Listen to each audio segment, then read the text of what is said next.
Alam mo ba na ang wakwak ay isa sa pinakamatandang nilalang sa alamat ng mga Pilipino? Isang uri ng aswang, pero hindi katulad ng mga manananggal. Hindi siya naghihiwalay ng katawan.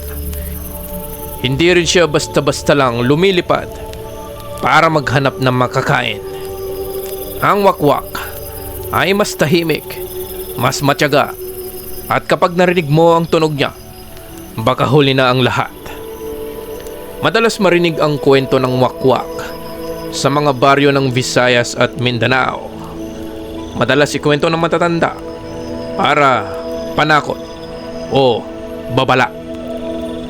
Kapag gabi na, huwag kang lalabas dahil kapag may narinig kang pakpak sa dilim at tila papalapit ng papalapit, ibig sabihin, papalayo siya. Pero kapag ang tunog ay parang lumalayo, doon ka dapat matakot dahil nasa likod mo na siya. Ang pangalan niyang wakwak o pinangalanan ng mga tao galing mismo sa tunog ng kanyang mga pakpak. Parang hinahati ang hangin. May mga ulat noon sa Davao at sa Negros. Mga magsasakang naglalakad pa uwi. Nakaririnig sila ng mga kakaibang tunog sa itaas. Una, parang ibon. Pero hindi ito umaalis. Parang sumusunod.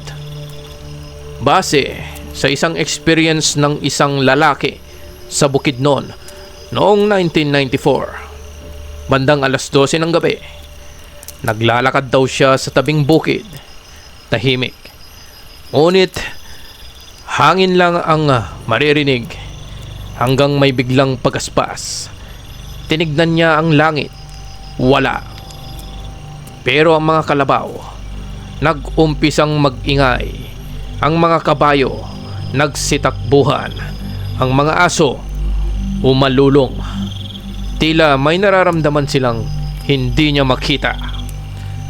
At mula sa puno ng akasya, may aninong bumaba. Mabagal, mahaba ang mga kuko at mga matang pulang-pula. Sabi niya, hindi siya gumalaw. Dahil sabi ng matatanda, kapag pinansin mo ang wakwak, lalong mapupunta ang tingin niya sa'yo o lalong magkaka-interes siya. Pero kahit tumakbo ka, parang sinusundan pa rin ang tunog ng pakpak. Hanggang sa hindi mo na alam kung malapit ba o nasa mismong ibabaw mo na. Buhay ang lalaki dahil naikwento niya ang kanyang experience. Ang wakwak daw, ayon sa alamat, ay dating tao, minsan babae, na isinumpa o pinili mismo ang dilim. Sinasabing siya ang may kakayahang alisin ang balat ng kanyang katawan. Pero hindi katulad ng manananggal. Hindi siya lumilipad na hati ang katawan. Sa halip, ang kanyang katawan ay nagiging nilalang na parang paniki. Malaki, mabigat. Kung ang manananggal ay mahilig sa buntis o bata, ang wakwak walang pinipili. Basta natipuhan ka, delikado ka. Dahil ang paborito niyang parte ng tao ay ang puso. Meron pang isang kwento tungkol sa wakwak. May mga sundalong nagkampo sa bukirin ng Antique noong dekada 70. Hindi sigurado kung Amerikano ba o mga Pilipino o baka mga rebelde. Basta base sa kwento, sabi nila sundalo. 3 raw sa kanila ang biglang nawawala tuwing madaling araw. Walang bakas na dugo, walang kalaban. Pero sa tuwing may nawawala, may naririnig silang lumilipad sa itaas ng tolda.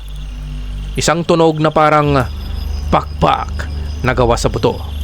Matinis, malutong, at may kasamang amoy ng nabubulok na karne. Kinabukasan, natagpuan ang mga katawan ng mga nawawala. Bukas ang dibdib. Wala ang puso. Dahil dito, Marami ang naniwalang ang wakwak ay isa sa mga guardian predators ng mga aswang. Sila ang nanghuhuli ng mga biktima at inihahain sa iba pang nilalang ng dilim. Parang tagapagtiktik ng kadiliman o sa mga tao para silang asset. Hindi mo man makita pero ramdam mo kapag nandyan siya. Ang hangin biglang lumalamig. Ang aso tahimik o minsan umaalulong na parang takot na takot. At ang paligid parang humihinga ng dahan-dahan. Tulad nga ng sabi ko kanina, unique ang wakwak. Ang mga lokal na paniniwala na kapag narinig mo ang wakwak sa malayo, ligtas ka.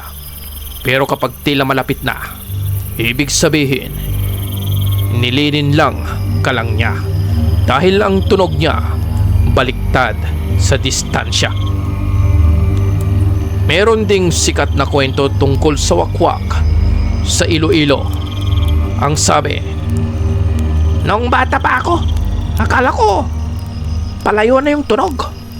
Pero paglingon ko, nandun siya, nakatingin mula sa bubong."